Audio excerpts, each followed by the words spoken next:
أعوذ بالله من الشيطان الرجيم بسم الله الرحمن الرحيم السلام عليكم ورحمة الله تعالى وبركاته. ഈ വീഡിയോയിൽ പറയാൻ പോകുന്ന പ്രധാനമായ ഒരു വിഷയം എന്ന് പറയുന്നത് സാധാരണ രീതിയിൽ സാധാരണക്കാർക്ക് ഏറ്റവും കൂടുതൽ സംഭവിച്ചുകൊണ്ടിരിക്കുന്ന പ്രധാനമായ കുറച്ച് കാര്യങ്ങളുണ്ട്.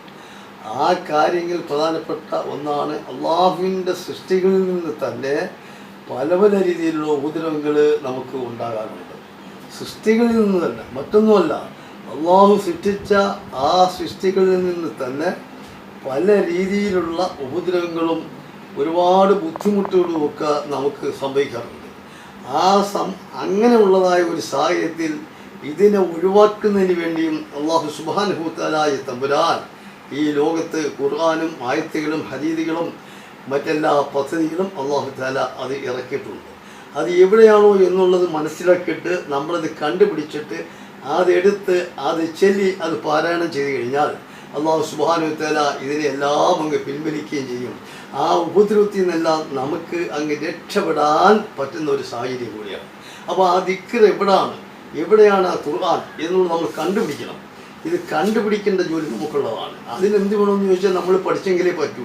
നമുക്ക് പഠിപ്പ് കുറവാണെങ്കിൽ നമ്മൾ ആലിമീങ്ങളുമായിട്ട് ബന്ധപ്പെടണം. പഠിപ്പുള്ളവരുമായിട്ട് ബന്ധപ്പെട്ട് ഈ കാര്യങ്ങൾ അവരോട് ചെന്ന് പറഞ്ഞ് മനസ്സിലാക്കി കൊടുക്കുമ്പോൾ അവർ കാര്യങ്ങളെല്ലാം നമുക്ക് പറഞ്ഞു തരും. അതനുസരിച്ച് ആ രീതിയിൽ കൂടി നമ്മൾ ചെയ്തു കഴിഞ്ഞാൽ ഈ പറഞ്ഞ വിപത്തുകളിൽ നിന്നെല്ലാം നമുക്ക് രക്ഷപ്പെടാൻ കഴിയും. അതിനുള്ള ഒരു എളുപ്പമാർഗമുണ്ട്. ഒരായത്തായത് ഒരു ഖുർആൻ്റെ ഒരു ഭാഗമാണിത്. ഇത് ദിക്റെന്ന് പറയാനൊക്കത്തില്ല, എന്നാൽ ഖുർആനാണ് ഈ പറയാൻ പോകുന്നത്. അത് നമ്മളങ്ങ് ചൊല്ലിക്കഴിഞ്ഞാൽ അള്ളാഹു സുബ്ഹാനഹു വ തആല ഈ ഉപദ്രവം അള്ളാഹുവിൻ്റെ സൃഷ്ടികളിൽ നിന്നുള്ള ഉപദ്രവമാണ്. ആ ഉപദ്രവം അള്ളാഹു അങ്ങ് പിൻവലിച്ചു കഴിഞ്ഞാൽ നമ്മളങ്ങ് രക്ഷപ്പെടുകയാണ്. അതുകൊണ്ട് ഞാൻ ഇവിടെ ഇത് ചെല്ലാൻ പോവുകയാണ്. ഈ ചെല്ലുന്നത് ഒന്ന് ശ്രദ്ധാപരമായി കേൾക്കുകയും അത് ആവർത്തിച്ച് നിങ്ങൾ ചെല്ലുകയും ചെയ്യണമെന്ന് ഇതോടൊപ്പം ഞാൻ പറയുകയാണ്. അത് മറ്റൊന്നുമല്ല, അഊദു ബില്ലാഹി മിനശ് ശൈത്വാനിർ റജീം ബിസ്മില്ലാഹിർ റഹ്മാനിർ റഹീം എന്ന് പറഞ്ഞിട്ട് നമ്മളിത് ചെല്ലാനുള്ളത് അഊദു ബില്ലാഹി കലിമാത്തില്ലാഹി താമത്തിൻ മിൻ ശർരി മാ ഖലഖ്. അഊദു ബില്ലാഹി ബികലിമാത്തിൻ മിൻ ശർരി മാ ഖലഖ്. അഊദു ബികലിമാത്തില്ലാഹി താമത്തിൻ മിൻ ശർരി മാ ഖലഖ്.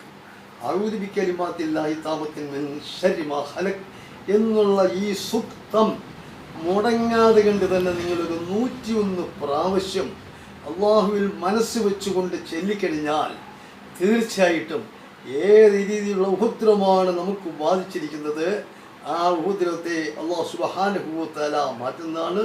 അത് മുഖാന്തരം ഒരുപാട് ഗുണങ്ങൾ നമുക്ക് ഉണ്ടാകുകയും മറ്റ് അയൽവാസികളിൽ നിന്നോ മറ്റെന്തെങ്കിലും നമുക്ക് ശത്രുത ഉണ്ടായാൽ തന്നെയും ആ ശത്രുതയെല്ലാം മാറിക്കിട്ടുകയും ചെയ്യും. എല്ലാം കൊണ്ടും അത് ഗുണകരമാണ്. ഈ പറഞ്ഞ സംഗതി ഈ ചെല്ലാനുള്ളത് കുറഞ്ഞത് ഒരു 101 പ്രാവശ്യം നിങ്ങൾ ചെല്ലണം. എങ്കിലേ പ്രയോജനമുണ്ട്. എന്നിട്ട് ഈ ഒരു ദിവസം കൊണ്ട് തീരുന്നില്ല. നമസ്കാരത്തിന് ശേഷം ഇത് ചെല്ലുന്ന കാര്യത്തിൽ വല്ല ബുദ്ധിമുട്ടുണ്ടോ? ഒരു 101 പ്രാവശ്യം അങ്ങനെ പല ദിവസങ്ങളിൽ നിങ്ങൾക്ക് ചെല്ലാം. അങ്ങനെ ചെല്ലി വരുമ്പം തന്നെ നിങ്ങൾക്ക് മാറ്റങ്ങളുണ്ടാവും. ഉപദ്രവത്തിൽ നിന്നുള്ള ശല്യങ്ങൾ ഒഴിയുമ്പോൾ നിങ്ങൾക്ക് ഒരുപാട് മാറ്റങ്ങളുണ്ടാവും.